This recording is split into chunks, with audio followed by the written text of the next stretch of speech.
Hey everyone, welcome to the Star Wars Rebels After Show here on AfterBuzz TV. Season 3, let's call it episode 18. Rebels Recon did, even though I'm pretty sure that the Disney XD app, that's the word I'm looking for, called it episode 17.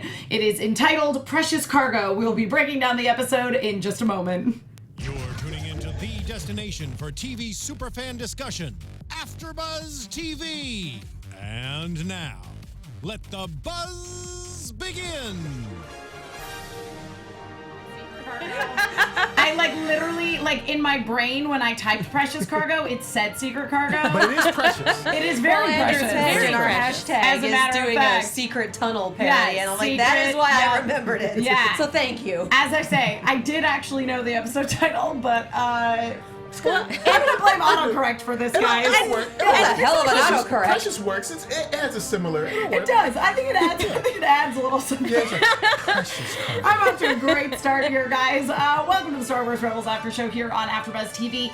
If you guys are watching on YouTube, thank you. However, remember, you can also go over to iTunes and listen to us there. Subscribe, leave reviews. It's all amazing and wonderful, and you can take us on the go. Also, if you are listening on iTunes, remember, you can watch us on YouTube as well. You can even watch us live on YouTube at 8 o'clock p.m. on Sunday nights. That is Pacific time. That is happening right now. And we are following along with the live chat as well as the hashtag on Twitter, ABTVRebels, which is one of the greatest hashtags in all of existence. Allow me to introduce my wonderful panel. We have Katie Cullen. Hi, all my buddies. You can find me on Twitter at Kiaxet. That is Kiaxet. Joelle is out at Klexicon right now, so in her stead, we have the wonderful Michael Young. Hey, what's up, guys? It is nice to see y'all again. You can find me online at One Youngster, which is ONEYOUNGSTA. We've got Megan Salinas. Hey guys, you can tweet at me at the Menguin. That's TheMenguin. And me, Emma Fyffe. I can be found all over the internet wherever Emma Fyffes are sold at my name. Now, I definitely want, because Michael, Thrawn is your boy. Yes. Yeah, he's my favorite Star Wars character. So I know that because you joined us for the episode where we were just one before last. Exactly, where it came back after the little mini Legacy. mid-season hiatus. Exactly, Legacy of Mandalore, and there wasn't too much Thrawn action in that. And I know that you were like, you know what, this did me better than a lot of the returning episodes of Star Wars way Rebels. better. They've been solid since they've came back. Yeah. However, you're like, I missed my boy Thrawn. Well, he's been back these past couple episodes. What did you think of him in this episode? I mean, it was only a brief appearance. It's a brief appearance, so I guess I'll kind of like jump back a little bit. It's good to see that he got some hand to hand, and it's good to see that he's still always a step ahead. Yeah. He's like, Hera's flying. Okay. How does she fly? Okay. This is where they're gonna go. And it was like he's the tactician where he's just like, Hera's flying. Okay, this is how she likes to fly. Well, and again, it's The nebula. it's getting to see his thought process, and it all makes sense. It's not like He's he no just longer doing the omniscience thing, Yeah. which is great. Yeah. Which, I mean, I always felt like we were sort of led to believe that it wasn't that he was omniscient, it was that he was incredibly thorough in his research and his reasoning, but it is nice to now see that. Yeah, because it was all off camera. We get Yes. the scrap paper where he shows his work. Yeah, exactly. It's not just like, oh, I'm a math genius and I know everything. He's not looking up the answers. He's not looking up the answers answers in the back of the book. He actually knows his stuff. Yeah. So yeah, basically in this episode, the ghost discovers a probe that we find out was probably actually specifically looking for the Gold Squadron, whom the Ghost crew also encounters because they are transporting some secret cargo. some secret precious cargo. Secret precious cargo in the Precious form secrets. of one Senator Mon Mothma. I spent a good chunk of time of the beginning of this episode irked at Gold Squadron. Well, if you hadn't done this, well, you should have tried to evade detection. Well, you this. Like, sit down! Sit down! They got up on their high horses a little bit. It was cool to see that not all rebels got along, but then as rebels, shouldn't they understand that, hey, sometimes things happen and we just gotta, I don't know, figure it out. Like, it's not that easy. You should have just stayed. Yeah, I'll press the just stay button and everything. You should have been like better at avoiding detection. Yeah, let me just roll back the clock on that one. Yeah. Which, speaking of, Play the tape on this. I love that we brought the drone back. Like that creepy, and he even just I love his voice. Yeah, hearing robot, it send whatever. the little beeps and everything, like hearing it send the coordinates out and send that little message, like it's so unsettling. Yeah, it's weird, but it's it's cool but weird. Yeah. So obviously, you know, this episode was very important for sort of the development of the Rebel Alliance because it's honestly like in all of the Star Wars timeline, specifically like the first instance of Mon Mothma being like, you know what, I made this very public statement against the Emperor in hopes of unifying all of the individual rebel selves, because that's It was a bad idea. it was. I mean, It was a good idea. It was. But it was a bad idea. Right. It was political suicide. It but was, at that yeah. point. It was, and I think that, you know, this is a situation of we have this character, Mon Mothma, who is in the Senate, and at this point has been like trying to work for the people from within because she's not really sure that they've got the resources to like really take down the Empire. Yeah.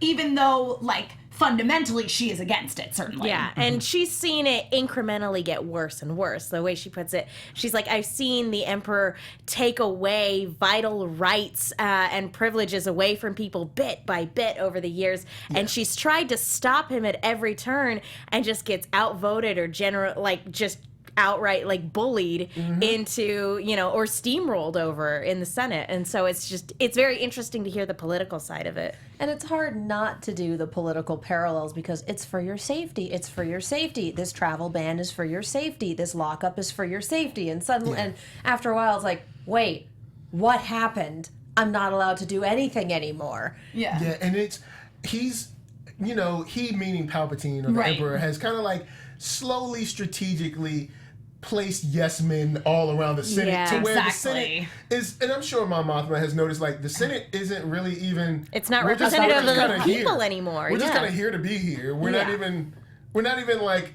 a governing body anymore. We're just kind of there for the Emperor to be like, hey, see, I'm listening. Psych. Yeah. I'm representing my people. Yeah.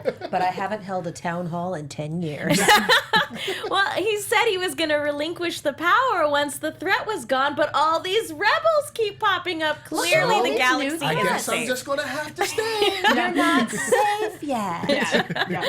So basically, Mon Mothma is trying to get sort of transported to what is the beginnings of a rebel base on Dantooine, and like it's a challenge getting there. Yes. And so she's with the Gold Squadron who's trying to transport her, but they get like tractor beamed basically by I mean that's what happens. Yeah. It's by like a Star Destroyer. There were so many freaking ships in this episode, by the way. It was Yeah. so 'Cause cool. you got to imagine, like, how bad the Emperor wanted her. Yeah. Because she kind of stood up and, like, spit in his face. Oh, yeah. Like, politically, because, like, when they show the holiday, I was like, wow, this is pretty dangerous to do that. And so they showed that they wanted her bad.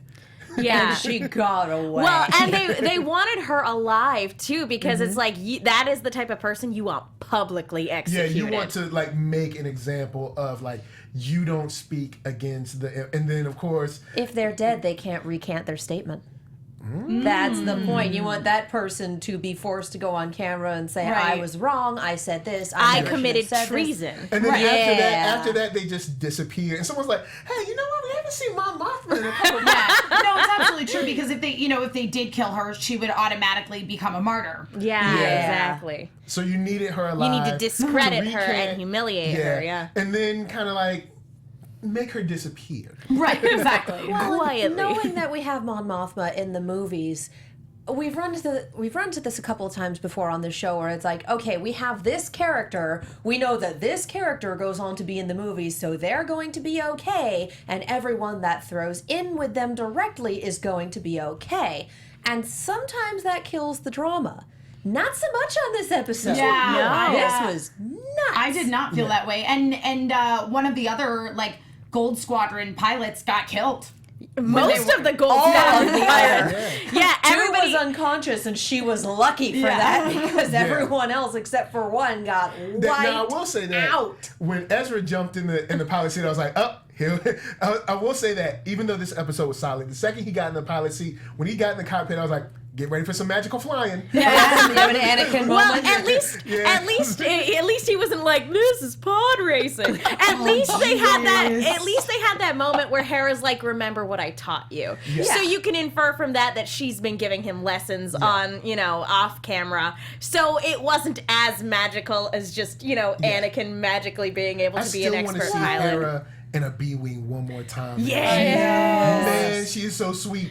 Like, she should have been like, hold my beer real quick. Well, when Ezra has flown ships before, it's just usually the Phantom. Yes. Yeah. So it's not like he's completely inept. No, definitely not. No, that's something that I do appreciate is that like whenever Ezra does fly a ship, it's like we know he has the capability. Yeah, exactly. We've established this. It's not like he magically is just automatically good great at it. pilot. It's Yeah. not like first he's time hiding around. in the cockpit and the autopilot starts up. That being said, this entire episode, I insist on felt hurting you today. So Every time I much. see it. This entire episode felt so much like it belonged somewhere in the original trilogy. Yeah, I totally. I mean, yeah. because obviously, and I was watching a little bit of Rebels Recon, and they were talking about how like this is one of the major events leading up to where we are in Rogue One. Is this how Hera gets promoted to general? I mean, I'm gonna go with yes. I think this is definitely the beginnings of it. Maybe. Hooray! Cue up Hamilton. Yeah, because you've got Gold Squadron, who obviously was. That was my first thought when I heard Gold Squadron. I was like, oh yeah, they were very present in Rogue One, and they were all. We obviously rebuilt Gold Squadron before then. But Yes. Yep. They're down to just a couple of people. I mean, I'm under the impression that probably wasn't everybody. Yeah. Just everybody that went out on that flight. Just Yes. numbers 1 through 7. Now, I will say one thing that's really strong about this episode, and I hope that we get more from, because we get it in the novels a lot.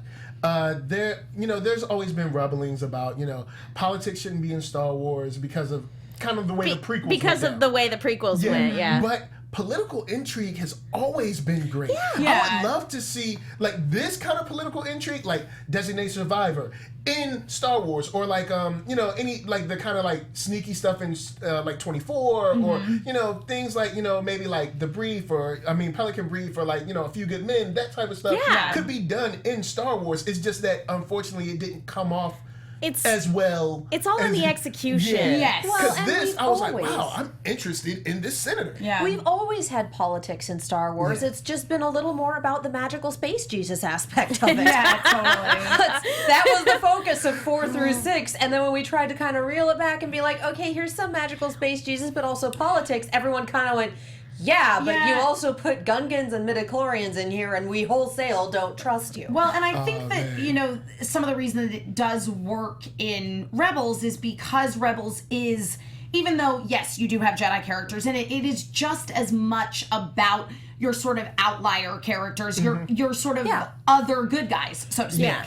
You've always had kind of a mix with the bad guys in terms of, you have your Sith Lord characters, but the Imperial officers have always had a very strong presence as villains, which isn't to say that, the secondary characters didn't play a very integral role in Star Wars, and it wasn't about the rebellion. It was absolutely about the rebellion, but Definitely. you did kind of have this like overarching story about, Darth Magical Vader and space Luke, Jesus.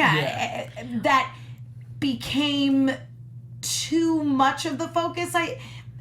I don't think too much of the focus is the right way to say it, but in the prequels, it's like Well, I guess we all knew that was going to go I down. guess because 4 through 6, it had already went bad. Yeah. 1 through 3, we had to see it go bad. It's just Yeah. the way, because one thing that I love about 1 through 3 is you see how manipulative Palpatine Yes, was. I Yes. totally agree. And that was good. That was Yeah, good that stuff. was great.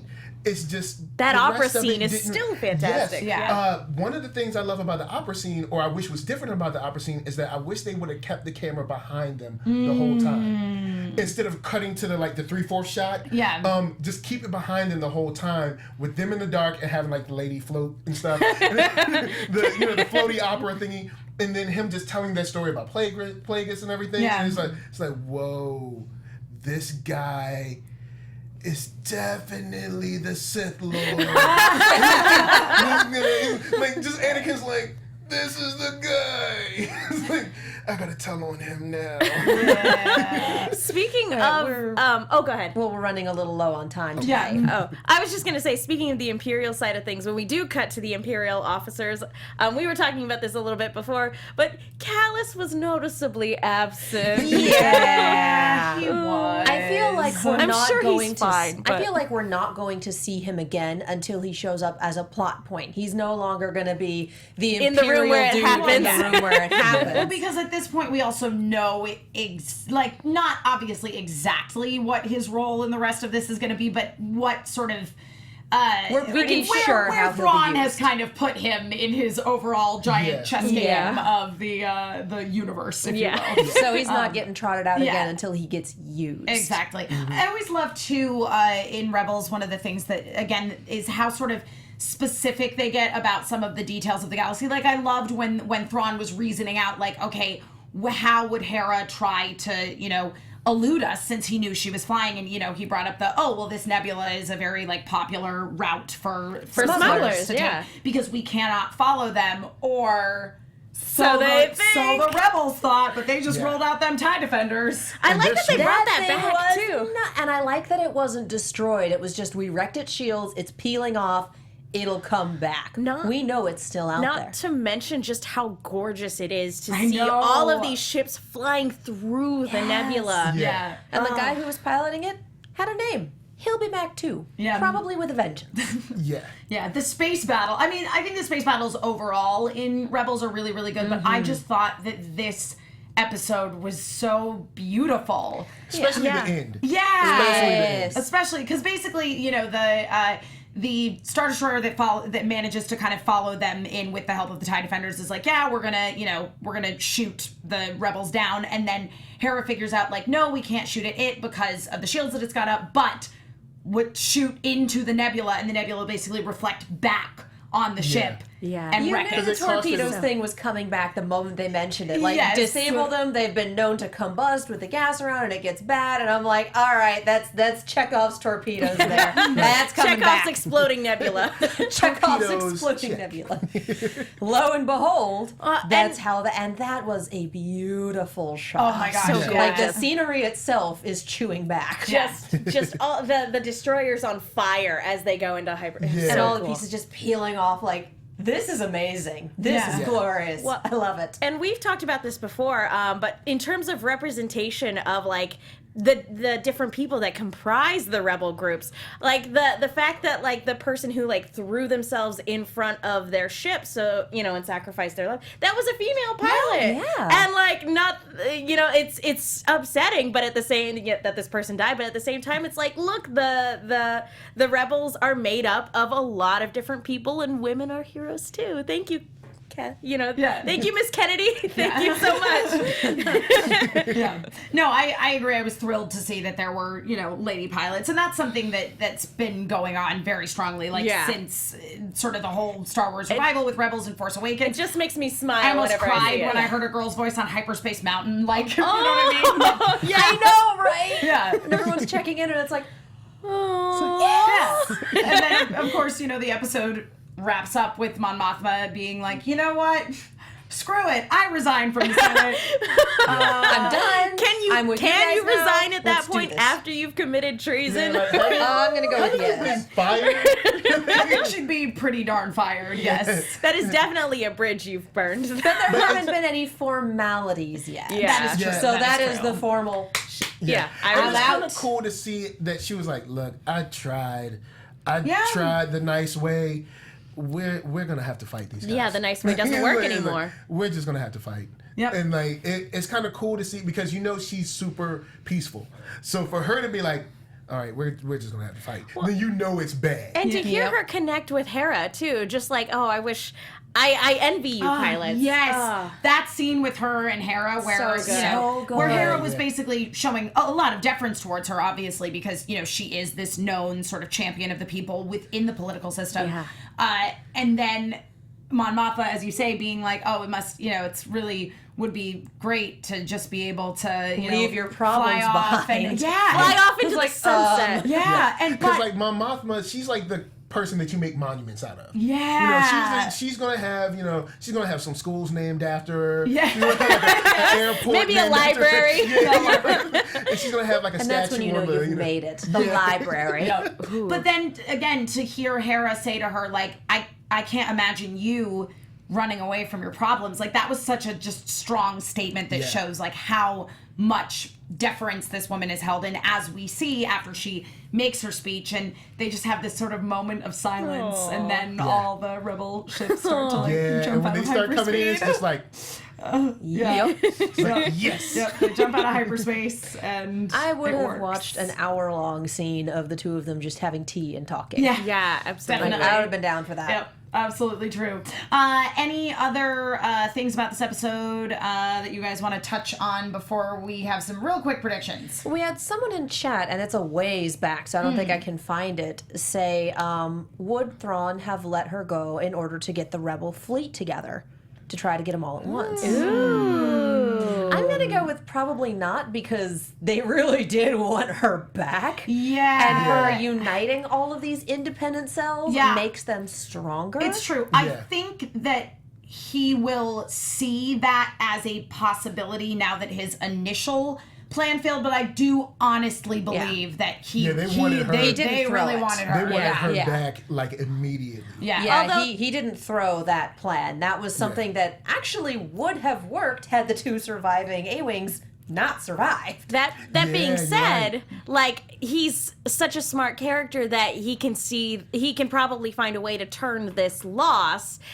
and spin it of like, okay, we failed, but now all the rebels are in one place. He's very much a Xanatos. Okay, that was plan A. What's the next one? I don't even think of it like as plan A, B, C, D, E, F as Xanatos does it. But like I see him being like, okay, that plan failed. Let's figure out a way to work around this and, put this to our advantage, because he's just that smart, and we've seen him be able to think on the fly before, and I feel like this is something he'll use of like, okay, all the rebels are in one place, let's use this as an opportunity to take them all out. The final battle against him is going to be exceedingly painful. it's gonna be Whenever that occurs, and I'm starting to think that's next season territory. Well, yes. That's gonna hurt. And a lot. I think that is a great segue into a tiny bit of news and gossip. Which is not all that surprising, I must say, Not but at all. Star Wars Rebels, of course, has officially been confirmed to have a 4th season. It'll be returning to Disney Yes, XD in the fall. Yeah. September, October, because that's usually when it comes back. October-ish or something Yeah, like that. yeah. But anyway, I am very happy to see it return. Let's have a couple of really quick predictions before we say farewell. And now, your AfterBuzz TV prediction.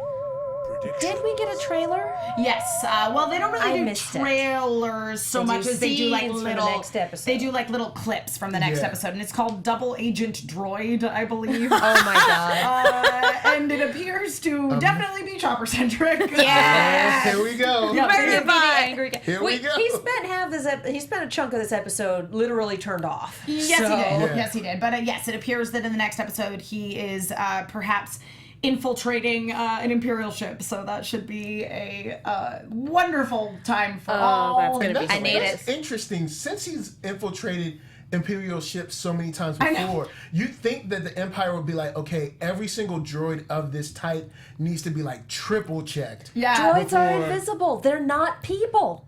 Well, yeah, I guess they It's just like they don't crazy. care. They're just I like, was gonna well, say, do droids have the equivalent of like an IP address? So that after a while, you think they'd just be able to trace his IP? It's like Right. trying to double they're like, check hey, all the Or strings. flag droid it. such and such is accessing us again. Wasn't that the one that got away with The Ezra, one that 2 like years that ago? that base Like, I know, because exploded. literally all he ever does is get a new coat of paint. yeah. So It's like trying to double check all the stray cats that come on base. You don't care. It's just another stray cat. I guess that's True. true. Aside from the fact that maybe you have a stray cat problem, like they don't see droids as operatives or people or sentient, and that's why Yeah. Chopper keeps going under the radar because it's this I'm telling you. systemic blind spot. I still think he could be Thrawn's downfall. You know, he'll take the kill shot. Oh, boy. We are out out of time for today, guys. And we always appreciate getting new reviews in the iTunes store, but we don't have any this week. But we still like you all. But if you are an iTunes user, leave us a review. It makes us look good, gives us a better rating in the iTunes store, and lets our producers here know that, hey, we want you to keep talking about Star Wars Rebels forever and ever and ever until the end of time. So we will be back, of course, again next week talking about this wonderful Chopper-centered episode that is coming our way. But until then, Katie, where can people find you? You can find me on all the social medias and YouTube at Kiaxet. That is Kiaxet. Arrow is off for the week. It will be back on the Ides of March. Great. Yeah, seriously. Michael Young. You can find me at OneYoungster on Twitter and Instagram, and that's ONEYOUNGSTA. Megan Salinas. Hey guys, you can follow me on Twitter and Instagram at TheMenguin. That's TheMenguin. I am also on a bunch of shows here at AfterBuzz, and I write articles for The Movie Chick. That's Chick with 2 Ks. Be sure to check those out. And episode 3 of The Shadow Remastered is out on YouTube. Check it out. Bye. Ooh. And I am Emma Fyffe. As always, I can be found all over the internet, wherever Emma Fyffes are sold, at my name, EMMAFYFFE. Also, you can find me on the Bob's Burgers After Show immediately following this one, so stick around for that. I do a Star Wars RPG every Friday night at Hyper RPG. It's the show. It's called Pencils and Parsecs. It's twitch.tv/hyperrpg. We play the Edge of the Empire system for Fantasy Flights. It is really fun. You should watch that. That streams at 9 o'clock p.m. Pacific every single Friday night. And guys, when we come back next week, it's going to be my birthday. So, everybody wish happy birthday to me next week. And also, I posted my Amazon wish list in case anybody wants to buy me anything. No pressure. No pressure. But seriously, people, But buy something. I know that fans of this show bought me some stuff for my birthday last year, and I really love and appreciate you guys and think They you're were so wonderful. sweet. That was so nice. It was really nice. So touching. yes, thank you so much, guys, for watching. We will see you all again, same time, same place next week. Bye. From executive producers Maria Menounos, Kevin Undergaro, Phil Svitek, and the entire AfterBuzz TV staff, we would like to thank you for listening to the AfterBuzz TV network. To watch or listen to other after shows and post comments or questions, be sure to visit AfterBuzzTV.com. I'm Sir Richard Wentworth, and this has been a presentation of AfterBuzz TV. With you. The views expressed herein are those of the hosts only and do not necessarily reflect the views of AfterBuzz TV or its owners or principals.